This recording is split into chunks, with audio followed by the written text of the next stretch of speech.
Okay, Helm isn't messing around.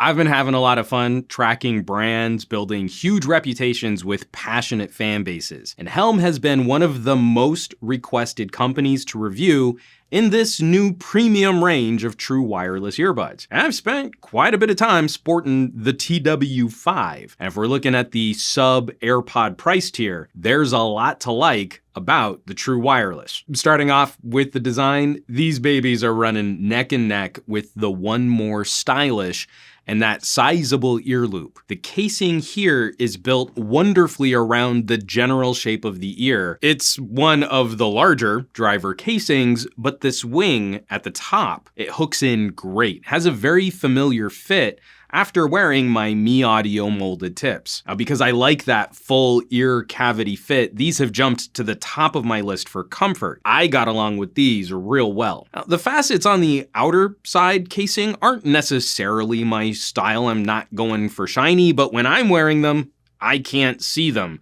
So I'm pretty much okay there. Right off the side of these faucets on each earbud is a button that's beautifully riding the line between a good click and that feeling of jamming the earbud deeper into your ear to activate that button. It's just the right amount of pressure. Very well done there. Now, tech on tap, this is a single driver backed up by Bluetooth 5 using aptX or AAC, depending on Android or iPhone. I got respectable signal stability though. I still have that issue with almost all earbuds. The slight skips and stutters when I'm walking around outside and my phone is in my back pocket because apparently my butt is a Faraday cage. And Bluetooth latency.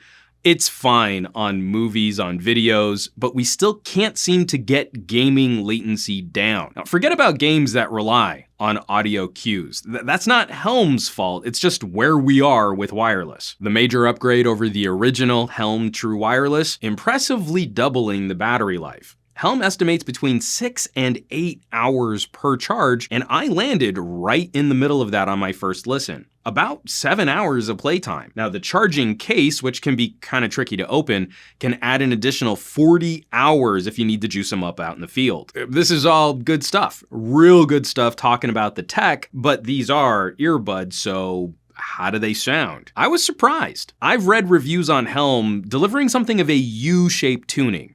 And that was not my experience with the TW5. What I heard was a pretty representation of mids, a slight lift to the highs, and a tight bass response. I got along with this real well. Guitars in the mids were present, sharp, very detailed, plenty of color, and support to vocalists. I did slightly roll off the highs on my LG. OK Go bordered on a bit shrill, but that's a really aggressively mixed pop album. These got along with me real well.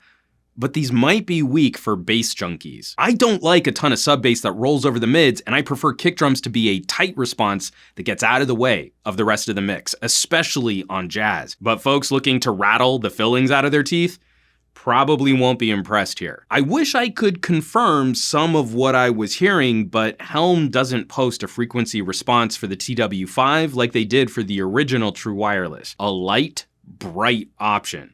And these are pretty, especially for a single driver earbud. Of course, I'll always have some criticisms. This is a big case, like I said, and it's tricky to open. The plastic lid snaps shut and you really gotta jam a thumb in there to try and pop it open. True Wireless trades convenience in not having a cable for inconvenience in keeping a charge case around. And I also wish that they had used USB-C on the charge port. Micro USB is starting to be that cable, the one we have to keep around for a handful of accessories. As for the buds themselves, there is one small issue with one specific use. The build is solid. Helm made these sweat-proof. They lock into my ears great. Above average noise rejection, and in nearly every scenario I used them, they were a terrific solution. Except for running hard. My footfalls are pretty heavy, and the top wing pressing against my outer ear created a little rubbing click sound, almost like something was rattling inside them. For myself personally, thankfully, I mostly use an exercise bike these days, but just something to consider depending on the shape of your ears. It might sound like a little rattle, but that's enough rambling from me. Let's wrap this up. Where's that leave us with the Helm True Wireless 5 Bluetooth earbuds? I love finding these brands. I get why people have been bugging me to take these for a spin. There are some phenomenal options hitting this space. True Wireless is finally being taken seriously enough that we can move beyond the simple thumbs up or thumbs down kinds of rankings. Are these buds better than these buds? That's never the question in Audio Kit. We want the right fit and the right tuning for our personal preferences. Beyond just convenience or cutting a cable, these options should offer up something unique. Helm, to my ears, is delivering a bright, airy sound, detailed and crisp, a tuning which sets it apart from competing options, and AirPods?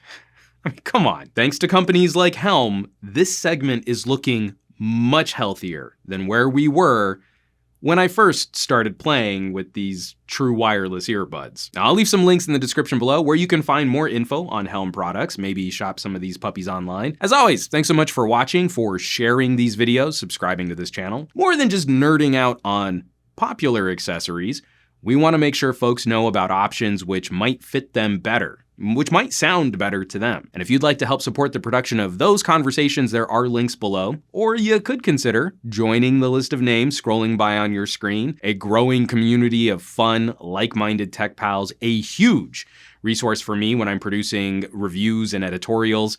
They're good people. I hope you'll check them out. Now, you know where you can find me around the rest of the internet, at SomeGadgetGuy on the Twitters and the Twitch, and the Facebooks and the Instagrams. And I will catch you all on the next review.